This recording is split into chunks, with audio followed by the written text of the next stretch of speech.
할렐루야. 하나님의 은혜가 오늘 여러분 삶 가운데 가득하시기를 주의 이름으로 축원을 드립니다.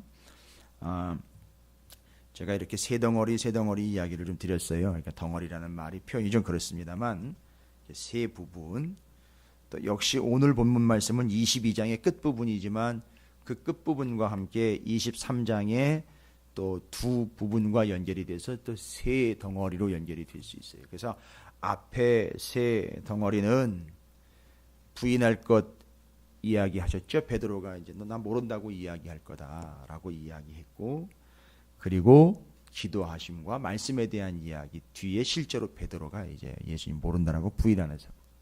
왜 이렇게 부인하기까지, 왜 예수님을 그렇게 따랐던 수제자라고 일컬어지게 되고 맨 앞장섰던 그가 실제로 보면은 수제자라는 말은 그때 나오면 안 된다는 얘기죠. 뒤에 부인하고 난 다음에 수제자라는 얘기가 나와야 된다는 얘기죠.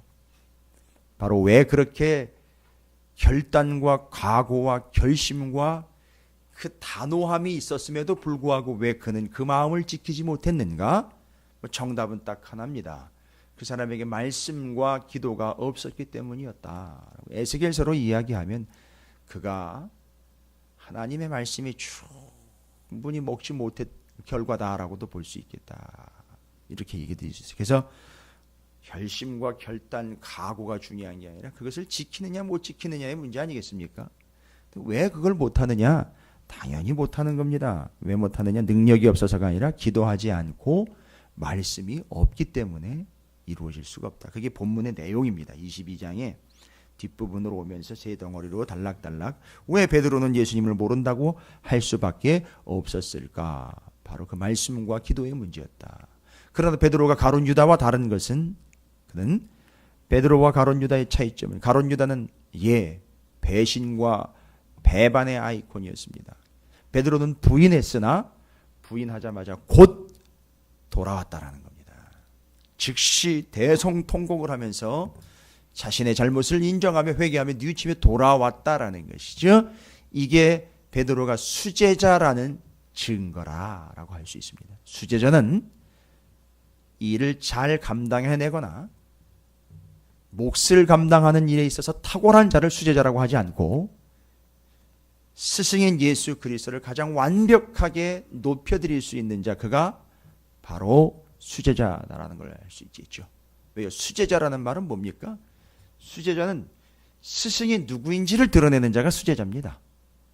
자기 스스로가 똑똑하다는 걸 드러내는 게 수제자가 아니라 누구의 수제자인지 그 누가 드러나는 그 사람이 바로 수제자라는 겁니다. 그래서 베드로는 베드로를 통해서 베드로가 드러난 게 아니라, 지금까지는 베드로를 통해서 칼을 품고 다니면서 귀를 잘라내고 베드로를 통해서 베드로 자신이 드러났습니다만, 그러나 이 이후로는요 대성통곡을 하면서 통곡하며 회개하며 주님께로 돌아왔을 때 이 이후로는 베드로를 통해서 예수가 드러났다는 것이죠. 그래서 완벽하게 예수가 드러났기 때문에 베드로를 예수의 수제자라고 이야기하는 겁니다.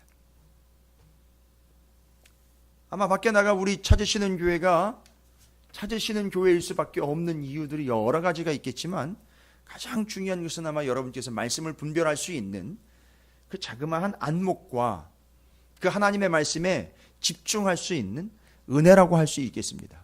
아마 큰 차이점일 거예요. 그게 드러나는 거거든요. 수제자를 통해서는 스승이 드러나는 이야기. 자, 바로 그 예수 그리스도인 스승이신 구주이신 예수 그리스도께서 잡히십니다. 잡히셔서 희롱을 당하고 매를 맞습니다. 그리고 제가 이제 세 덩어리를 다시 이야기를 드립니다. 앞에서는 이제 부인할 걸 예고하시고 말씀과 기도가 없는 상태에서 부인으로 실제로 넘어가는 이 세 덩어리로 말씀을 드렸다면, 지금 이제 세 덩어리입니다. 이 세 덩어리는 장소로 구분이 됩니다. 23장 앞부분까지 연결이 돼서 세 덩어리입니다. 장소, 공간이라고 할 수 있겠습니다. 그 장소와 공간은 첫 번째, 오늘 우리가 나누게 될 공회라는 장소입니다. 66절부터 71절이죠. 여러분 이런 걸 좀 보실 수 있는 능력이 이제 성경을 보시다 보면 이렇게 좀 생기셔야 돼요. 이제 말씀을 읽다 보면 이런 구분이 좀 생깁니다. 이건 배워서 공부해서 되는 게 아니라 충분히 말씀을 먹고 충분히 말씀을 붙잡고 있으면 자연스러워져야 되는 현상입니다. 그리고 이 공회 앞에 서시다라는 타이틀까지 아예 기록을 해놨습니다. 공간이 바뀝니다. 공회 앞에 끌려왔던 예수님이 23장으로 넘어가면 이제 오늘 저녁 수요일 날 그 이야기를 나누게 될 본문입니다만, 뒷본문은 23장은 공회 앞에 계시다가, 공회라는 것은 공간이기도 하지만 사람들 앞이에요. 공회원들이요. 70명가량의 공회원들 앞에 서셨던 그분이 23장으로 넘어가면요, 누구 앞에 섭니까? 빌라도 앞에 끌려갑니다. 그 다음에 빌라도가 토스를 해버려요.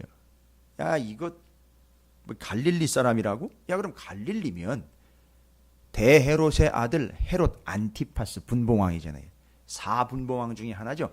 헤롯 안티파스가 다스리는 지역에 그러면 속한 백성이란 말이야. 아, 그러면 요거 골치 아픈 거 4개 갖고 오지 말고 그러면 헤롯한테로 보내지. 헤롯 안티파스, 잘 아시다시피 헤롯 안티파스 그 세례 요한을 죽인 자입니다.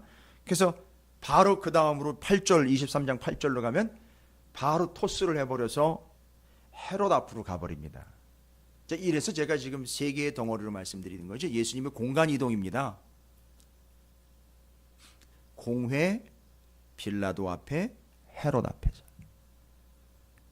이제 수요일 오늘 저녁에는 이 3개의 그 공간 비교를 통해서 그 공간, 바로 그들 앞에서 핵심적인 주제로 다루고 있는 것이 무엇인지 3가지 중요한 문제를 다룰 겁니다.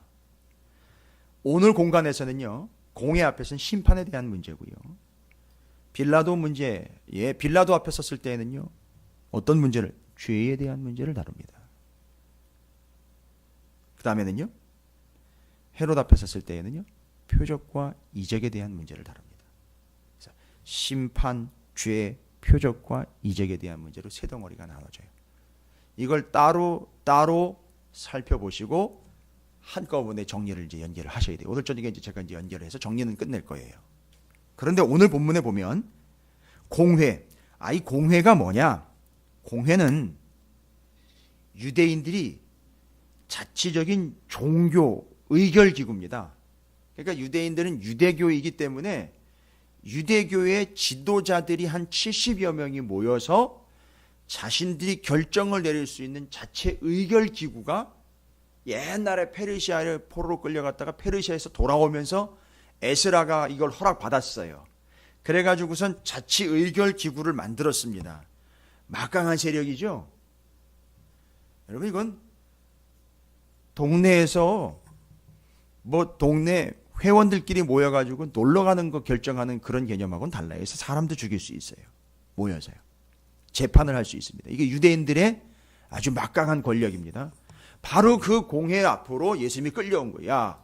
네가 유대인의 왕이라고? 이런 개념 없는 존재를 봤어. 이러면서 이제 심판에 들어가는 것이죠. 공회 앞에 서게 되는 이야기입니다. 그러다가 어디로 몰려가죠? 빌라도한테로 몰려갑니다. 그러다가 또 헤롯한테로 넘어가는 거예요. 이게 이제 그 과정을 가는데, 오늘은 공회 앞에 섭니다. 이제 마지막 순간을 맞이하게 되는 거예요. 마지막 순간을 맞이하게 되는데, 공회 앞에서 관건이 된 문제가 있습니다. 예수 그리스도가 누구냐에 대한 문제를 딱 들추면서 본인들은 인정하거나 본인들은 직감하지 못하고 있지만 본문의 내용을 보시면, 잘 보시면 상당히 중요한 내용들이 언급됩니다. 주님이 누구인지에 대한 언급이 공회 앞에서 드러납니다. 그러니까 자기들 스스로가 주님이 누구인지를 인정할 수밖에 없는 상황이 되어버렸어요. 예수를 인정하지 않는 자들이 모였는데 예수가 누군지가 드러나는 거예요. 여러분, 주님의 수제자는 누구라 그랬죠? 수제자의 삶을 통해서 주님이 긍정적으로 드러나는 것이지요. 그러나 여기 공회는 누굽니까? 예수를 반대하는 자들이, 예수를 잡아 죽이려고 하는 자들이. 그런데 예수를 잡아 죽이려고 하는 자들에게 잡혀왔는데 예수를 부인하는 자들을 통해서 예수가 누구인지가 드러났어요. 이게 정말 어떻게 보면 아이러니죠. 야, 어떻게 이런 일이 있을 수 있나?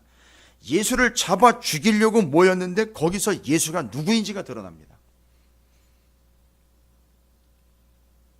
오늘 본문에서 우리 그걸 봐야 됩니다. 그리고 우리는 그걸 우리의 입으로, 그걸 인정하지 않는 공회원들과는 달리 우리는 우리의 온 마음과 입으로 주님이 어떤 분인지를 인정을 해야 된다는 겁니다. 여기 공회원들은 전혀 인정하지 않습니다. 예수를 희롱하고 때립니다. 조롱하고 때려요. 인정하지 않는다는 얘기지 않습니까? 그러나 우리는 거기서 주님이 누구인지 드러나는 걸 보면 아유 안타깝네, 너무 고생하시네, 아프시겠다가 아니라 거기서 드러난 예수가 누구인지를 우리는 고백을 해야 된다는 겁니다. 그들은 희롱하고 때렸으나 우리는 고백해야 된다는 겁니다. 자, 그럼 고백해 보겠습니다. 그들의 입으로 직접 이야기합니다. 예수를요 조롱합니다. 아주 무시하고 괄시를 해요. 63절 지키는 사람들이 예수를 희롱하고 때리며 그의 눈을 가리고 물어 이르되, 예수님의 눈을 싹 가렸어요. 그리고 뒤에서 막 때립니다. 이게 이제 다른 본문들과 이 내용들을 보시면 아시겠네요. 누가 때렸는지 알아맞혀 보라는 거예요. 장난, 이런 장난이 이게 뭐 뽑깁니까? 눈을 가리고 뒤에서 예수님의 뒤통수를 막 쥐어맞고 때리는 거예요. 옆구리며 등짝이며 다 찔러대는 거예요. 창 끝으로요.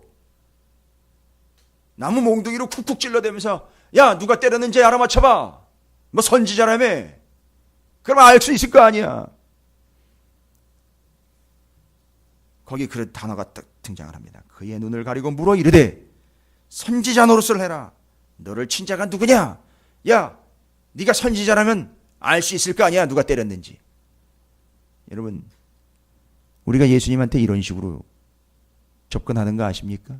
아, 예수님, 내가 예수님 믿는데, 예? 아, 이럴 땐 어떻게 하면 좋을지 좀 얘기 좀 해보세요. 좀 알려주는 게 그게 예의 아닙니까? 내가 예수님을 그렇게 믿고 그렇게 열심히 신앙생활하고 교회도 한 번도 안 빠지고 기도며 지금까지 평생을 주님을 헌신하면서 내가 섬겨왔고 모셔왔고 헌금도 꼬박꼬박 하고 있는데, 아, 이럴 때 이런 거 좀 알려주셔야 되는 거 아닙니까? 선지자 노릇 좀 해보시지요. 우린 이런 식으로 기도를 해요. 야, 말아 맞춰봐. 선지자 노릇 해봐. 예수님 뭐 알아맞히겠습니까? 아니요. 아무 얘기도 안 하십니다. 그냥 때리면 때리는 대로, 주워박으면 주워박는 대로 가만히 계시니까 65절에 이외에도 많은 말로 욕하더라 라고 나와있어요. 이딴 게 다 있어. 쥐뿔도 모르는 주제에 아는 척은 엄청나게 하면서 너를 따르는 저 무리들을 좀 봐라 하면서 아주 조롱에 조롱을 섞어가면서 이야기를 합니다. 거기 등장한 단어예요. 선지자. 여러분, 주님이 누구십니까? 주님은 쥐뿔도 아닌 존재가 아니라 쥐어박으면서 누가 너를 때렸는지 알아맞혀봐 라고 말도 안 되는 요구를 마치 오늘날 민족의 교회의 성도들이 흔하게 내뱉는 그런 말처럼 그렇게 조롱 섞인 말로 알아맞혀봐 라고 할 때에 그들이 했던 말이죠. 선지자 노릇해봐. 그건 조롱의 말이 아니에요. 예수님은 정말 선지자이십니다. 그러나 더 완벽한 것은요, 주님은 선지자이시지만 동시에 선지자의 완성이십니다. 선지자의 완성이세요. 완벽한 선지자이시고 구약의 39권의 완성자이시라는 거예요. 포인트에다가 표시를 해놓으십시오. 주님은 선지자의 완성입니다. 그래서 그분은 말씀의 완성이신 거예요. 그런 걸로 알아맞히는 존재가 아니라 말씀을 이루는 분으로서의 완성이시다는 얘기입니다. 그래서 예수는 선지자이심과 동시에 선지자의 완성이십니다. 그분은 무엇을 알아맞추는 분이 아니라 말씀을 완성하시는 분이에요. 두 번째로요, 참 중요한 말씀입니다. 이제 66절로 넘어가니 공회 앞에 서시면서 나리샘의 백성의 장로들이 곧 대제사장들과 서기관들이 모여서 예수를 그 공회로 끌어들여 이르되 내가 그리스도이거든. 또 조롱합니다. 네가 그리스도야 라고 이야기합니다. 여러분, 예수님은 그리스도가 맞습니다. 하도 들어가지고 이젠 무뎌져서 이 그리스도라는 말이 무슨 뜻인지도 모르고 그냥 예수를 그리스도라고 습관적으로 내뱉고는 말아버리는데, 그리스도라는 말의 뜻이 뭡니까? 기름 부음 받은 자, 메시아라는 말이에요. 네가 그리스도냐? 라고 비꼬고 잔뜩 꽈서 물어보고 있습니다만, 우리에게 말하라. 대답하시되 내가 말할지라도 너희가 믿지 아니할 것이요 내가 물어도 너희가 대답하지 아니할 것이니라. 내가 대답하면 너희들이 믿을 거냐? 그러나 나는 그리스도다 라고 말씀을 하십니다. 여러분, 예수님은 그리스도십니다. 기름 부음 받으신 그리스도. 그래서 선지자, 왕, 분명히 여러분께서 아시다시피 제사장, 기름 부어서 세우는 직분이 있죠. 그걸 완성하시는 분이에요. 그래서 앞에서는 선지자이시고 그 선지자의 완성이시며 예수는 그리스도이십니다. 지금 우리는 예수님이 공회 앞에 잡혀온 상황에서 예수가 어떠한 분이신 것을 전면 부인하는 상황에서 우리는 전면 인정하고 긍정하는 자들이 되어야 한다는 걸 제가 반대적으로 말씀을 드리는 거예요. 세상은 전면 부인합니다. 그러나 우리는 절대적으로 인정해야 된다는 거예요. 뭘요? 선지자의 완성이시며 예수는 그리스도시라는 것을 완벽하게 인정해야 한다는 거예요. 여러분이 이해하라고 말씀드리는 게 아니에요. 이 이해하는 사람들과는 수준이 안 돼서 얘기를 할 수가 없어요. 인정하는 사람들과 이야기가 통하는 것이지 이해하는 사람들이 성경 공부 아무리 해봐야 소용없어요. 인정하는 자들만 통할 수 있는 이야기라는 것이죠. 선지자의 완성이시다. 예수는 그리스도이시다. 거기서 끝나지 않습니다. 계속해서 조롱하면서 거부하는 자들이 외쳐대고 있는 소리는 70절로 가봅니다.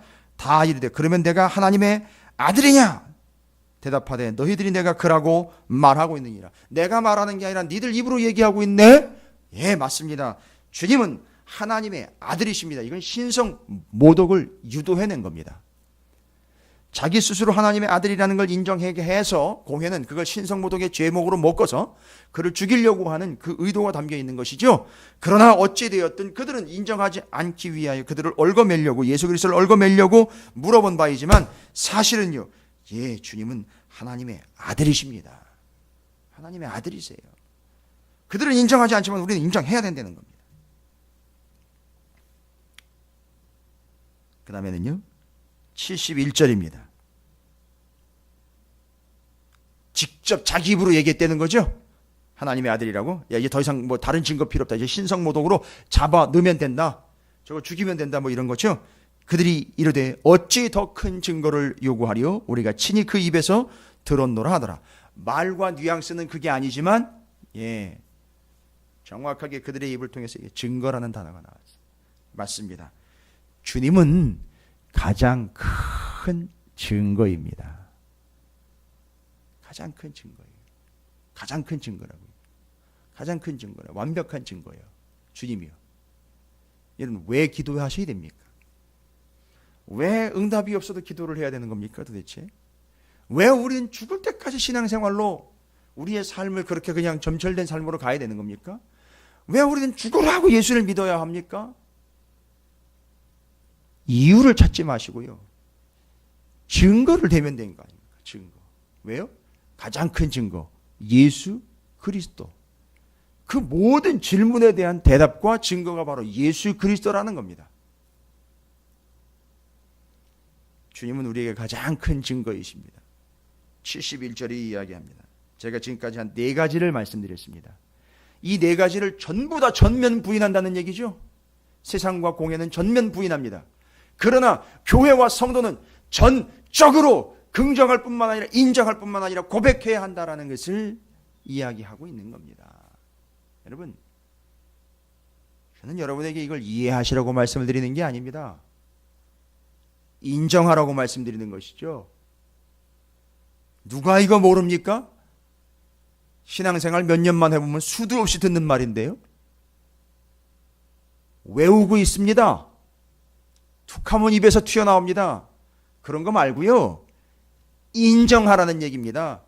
공회와 예수님을 희롱하고 때리는 자들은 인정하지 않고 있는 이 상황에서 너희 제자들은 인정하라는 얘기. 앞에 베드로 이야기 인정하지 않았었지 않습니까? 부인했잖아요. 부인하지 말고 너희는 인정하라 이런 얘기를 뒤에다 갖다가 붙여놓은 겁니다. 베드로 난 모른다 3번이나 부인했지만 너희는 예수가 바로 선지자의 완성일 뿐만 아니라 예수는 그리스도이시고 예수님은 하나님의 아들이시고 주님은 가장 큰 증거라는 걸 너희는 인정을 해라 라는 걸 여기다가 적어놓은 거예요.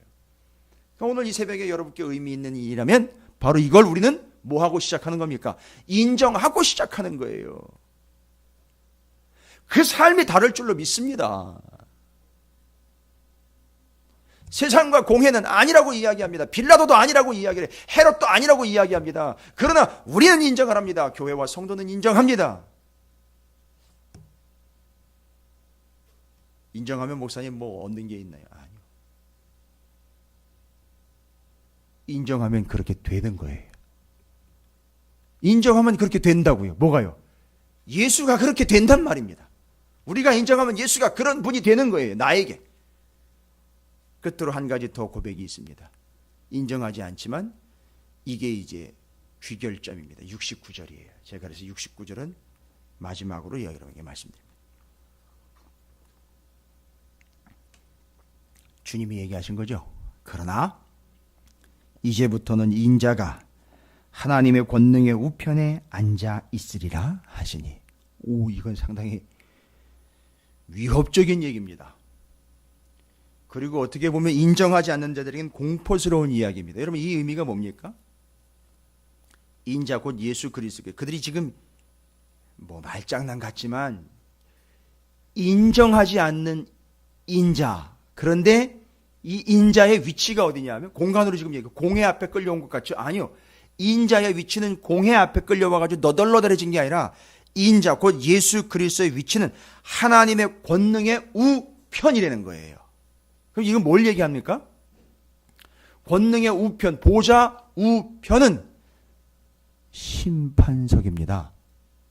심판석이요. 그럼 제가 이제 말씀드릴게요. 목사님, 그 주님을 그렇게 인정하면 뭐 득이 되는 게 있습니까? 얻어지는 게 있습니다. 우리는 매일 이렇게 계산적으로 물어보지만 잘 보십시오. 그걸 인정하는 자들은 결론적으로 이야기하면 무엇을 받지 않는다는 것이죠? 심판을 받지 않는다는 거예요. 결론은 그거예요. 그러나 이것을 인정하지 않으면 심판석 앞에 서게 된다는 거죠. 지금 예수님이 공회 앞에 서가지고 신문을 받고 있잖아요. 그러나 이걸 인정하지 않는 자들은 거꾸로 나뉘고 어떻게 된다는 거죠? 다 심판석 앞에서 다시 주님께 신문을 받게 된다는 거예요. 여러분, 이건 살 떨리는 얘기입니다. 예수님이 아주 기가 막힌 논리와 원리를 가지고 뒤집어 설명, 거꾸로 설명해가지고선 그들이 알아먹을 수 있게 살 떨리게 눈치만 있으면 이걸 알아먹고는 야, 이거 무서운 얘기네 하고 돌아올 수 있게끔 하려고 얘기를 탁 걸고 누가는 이걸 기가 막히게 정리를 잘 해놨는데 눈치를 못 채요. 알아먹지를 못해요. 수준이 안 되니까. 왜일까요? 제사장급들이나 이들은 성경 5권만 가지고 그렇게 씨름하고 있으니 매일 하루에 그 컵밥 하나 가지고 물 한 병 가지고 살아먹고 있는 그 존재들이 뭘 알아먹겠습니까? 뭘 알겠어요? 모르는 거예요. 정리합니다. 주님은 선지자의 완성이십니다. 주님은 그리스도시에요. 주님은 하나님의 아들이십니다. 주님은 가장 큰 완벽한 증거이십니다. 주님은 심판관, 재판관이십니다. 이걸 인정하는 자들은 그 재판 자리에 서지 않을 것이지만 이 사실을 인정하지 않는 자들은 결론적으로 그 재판 자리, 심판 자리에 서서 심판을 받게 될 거라는 사실. 여러분, 기왕의 신앙생활 하시는 것, 이 놀라운 은혜, 이 사실들을 인정하시면서 먼 훗날 주님 다시 오셨을 때 여러분이 심판 자리에 서는 게 아니라 구원의 자리에 서서 이것을 시인한 삶을 통해서 여러분이 주님께로부터 또한 인정을 받는 복된 존재가 되시기를 주님의 이름으로 축원을 드립니다. 오늘 제가 말씀드린 이 5가지 절대 잊지 마시고 오늘 하루 동안 주님이 내게 어떤 분이신지를 성경을 근거로 고백하시고 이 새벽에도 여러분이 기도하실 때 주님은 내게 선지자이십니다. 주님은 내게 그리스도이십니다. 주님은 하나님의 아들이십니다. 주님은 나에게 가장 큰 증거이십니다. 주님은 심판주요 재판주이십니다. 라고 고백하시면서 그 내용을 기도의 제목으로 삼고 인정하시며 한 날을 시작하시길 바라겠습니다. 주의 이름을 크게 한번 부르시고 오늘 말씀에 근거해서 공회원들과 조롱하는 자들과 때리는 자들을 인정하지 않았던 그 주님을 우리는 인정하며 입술로 고백하며 한 날을 시작합니다. 주의 이름을 크게 한번 부르시고 통성으로 기도하며 한 날을 시작합니다. 기도하겠습니다.